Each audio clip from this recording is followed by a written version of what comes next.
stage at the Rose Theatre, sold out crowd tonight for America. Yay. Yeah, it's good to be here. Hi, Birgit. Woohoo! How are The you? Rose Theatre, yes. We're good. We're good.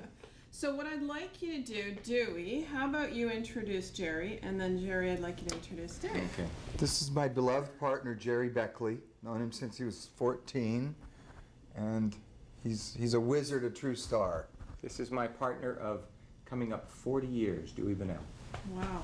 So did you ever think that 40 years ago you would still be touring and America would still, you know, be in the consciousness of people's If hearts? someone had said that back then, of course, I would have said never going to happen. Yeah. But it has continued to take on a life of its own, and the music is what leads it, and we're thrilled to still be doing it, enjoying it very much. Yeah. It's not quite like, 1 year at a time. We actually book a little bit beyond that. But now truly we can look a little bit further ahead, but when you're kids you never look that far ahead. Yeah. So do you think that America, the band, actually allowed you to live your dream? Well, we were so young when we started. We literally started out of high school. We were sort of 18, 19 years old. So, I mean, it's been sort of on-the-job training. We've just, this life led us into it instead of us orchestrating the life, you know. Yeah. So, I mean, the dreams were made right there on the spot. And we've been enjoying, you just follow it, and it seems to keep.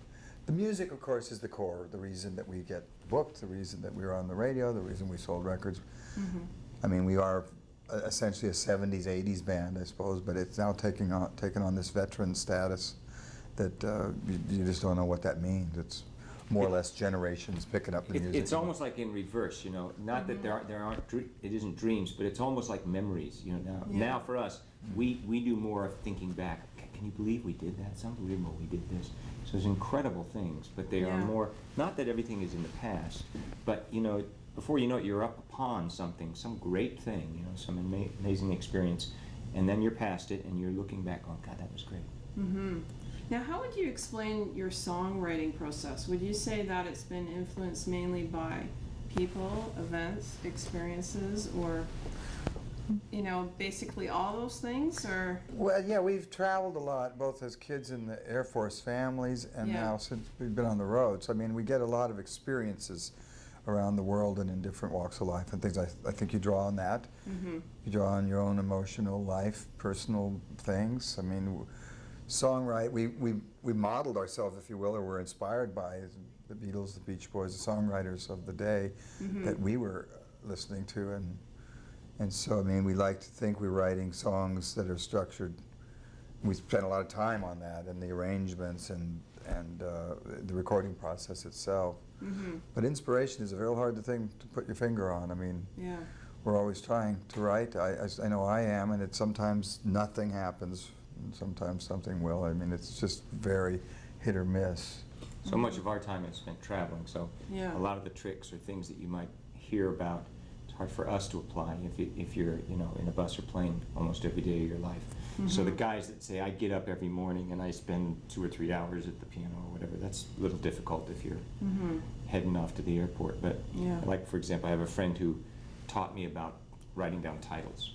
He said, I always keep a great list of titles. Well, there's nothing to stop any of us from doing that, so that's a good trick, things like that. Yeah.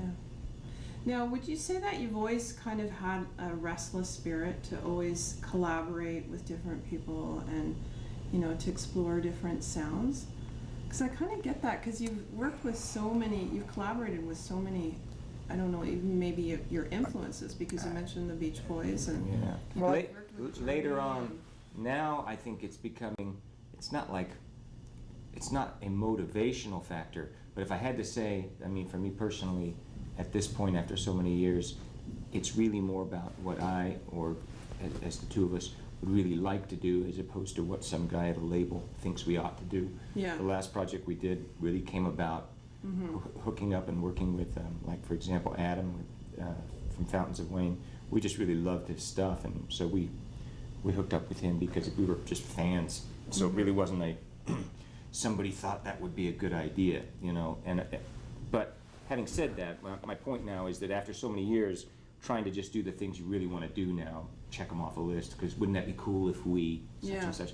But having said that, when we first got started, I remember seeking out Jimmy and Harry and all these people that we really looked up to anyway. And so we ended up, I think you just gravitate towards the people you really are inspired by.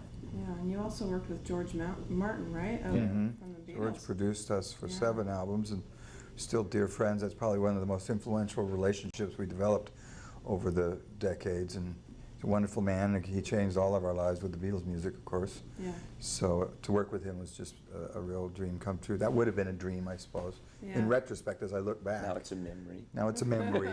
Yeah.